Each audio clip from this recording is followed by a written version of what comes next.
You're listening to the Send It Podcast with Andrew Rawls on World Talk Radio. Grumman 7 Judah Bravo, then ground, turn right on Bravo, runway 18 left, Bravo, and it'll merge with Alpha at Alpha 3.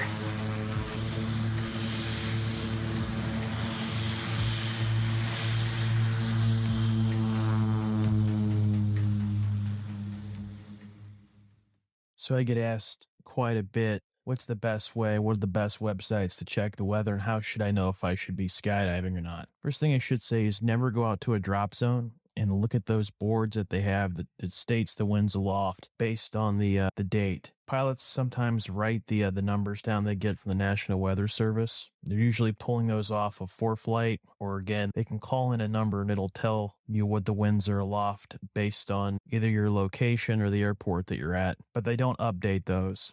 And usually, again, they're written near the manifest window, but you never want to let those be the end-all be-all in terms of being the determinant as to whether or not you should fly. On every single skydive, you want to look at the weather, not just the first jump of the day. Every single jump, you want to prepare if it's your first jump. And what I mean by that is I'm going to show you a couple of tools that I use and highly recommend, whether it's an app on your smartphone or if it's a website online where you put in your zip code and it'll tell you the winds aloft based, again, on your location. So let's start with this first one. The first website that I check no matter where I am is Mark Schultz Winds Aloft. And his website is Mark Schultz, SCHULTZ.net. It'll use your location based on the tower your cell phone connects to. You may have to actually go into your iPhone or Android and allow the browser that you're using to have access to your exact locations, again, of where your cell phone's at. But it's going to give you the winds aloft. And what's nice is it goes all the way up, in some cases up to 40,000 feet. And then you can pull the raw data at the bottom. It says see raw data, and you can actually get down to what's going on when you're flying your pattern below 1,000 feet. So it's going to vary based on the drop zone you're at least in my experiences, as to whether or not you want to fly based on the strength of certain winds. You know, it may be 10 or 11 knots all the way up to 13.5. And, well, that makes for a great day of skydiving, right? But then you may see it sheer. It may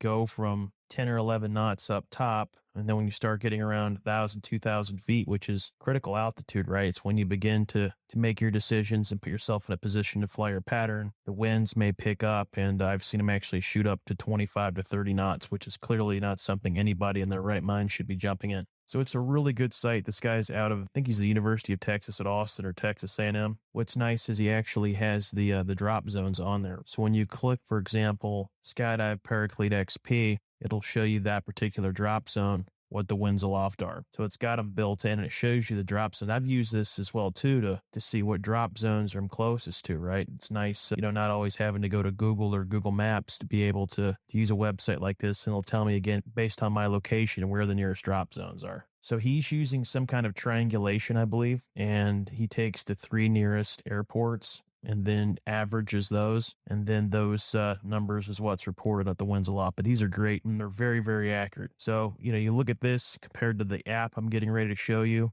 and then compare that to some of the larger websites out there. I find that Mark Schultz is very, very reliable. And again, this is the place I always start before every jump, looking to see what the winds are doing. Now, the newer kid on the block is RyanCarlton.com, and he's based out of Illinois. It says Vermilion Regional Airport, but you can type in any zip code here you want. And again, it's the same idea as Mark Schultz. It's this balloonist forecast where they give you the winds aloft, and it's really nice on Ryan Carlton. The graphical user interface is even more intuitive on his website than Mark Schultz, and you can go through and sort based on the time and the altitude, and it's a really nice, intuitive, easy to use website. Again, all you have to do is enter your zip code in, and then it finds the nearest airport. And I think you can actually go in here in the settings and change to have location services on, and then you can select if you want to change this from knots to miles per hour, which is pretty cool. I don't know if you can do that on Mark Schultz. The temperature, you can, depending upon what country you're at, you can change that from Celsius to Fahrenheit if you need it. I would always reference back to markschultz.net. For me, that's kind of like the Bible of winds aloft. And I would always gauge each site that I'm telling you, Ryan Carlton, and then the upcoming ones, Weather Underground and Windy, based on Mark Schultz. But they should be pretty similar, which leads me into weatherunderground.com. And I believe weatherunderground.com is now part of the Weather Company, which is with IBM. What's really cool about Weather Underground is users can purchase these beacons, and they're pretty expensive. I think they run anywhere from $800 to $1,000. But they can take these and mount them, and it creates this thing called a Wonder Map. And the Wonder Map is actually even a more detailed forecast based on a particular area because those beacons capture data. And you can click on those beacons and drill down to them and see, hey, today we had 0 precipitation. It's got a little gauge on there that'll collect rainfall and let you know how much it's rained. It's also got very accurate temperature sensors. They have pressure gauges on them. I find that they're incredibly useful and accurate when I'm trying to determine what the gusts are, which is another thing you should consider before you go out and skydive. I recommend not going up anywhere where the gusts are spreading over 10 miles an hour. Not knots, but miles per hour. So if you've got winds that are gusting from 10 to 20, I probably wouldn't go out. Not unless they were paying me. 15 to 20 mile an hour gusts, you should be fine, right? That spread probably not going to make a big difference. When you start talking 10 mile an hour spreads, that's when things start to get a little bit dicey and you see canopies bucking. You see people maybe not getting the push they're looking to get coming in on their final leg, and suddenly their wing just drops out from underneath them. So again, I highly recommend checking out Weather Underground because again, you have access to these little beacons that they've set up, and a lot of these are privately owned. Some of these are owned by companies, and then I think Weather Underground goes out and installs these as well too.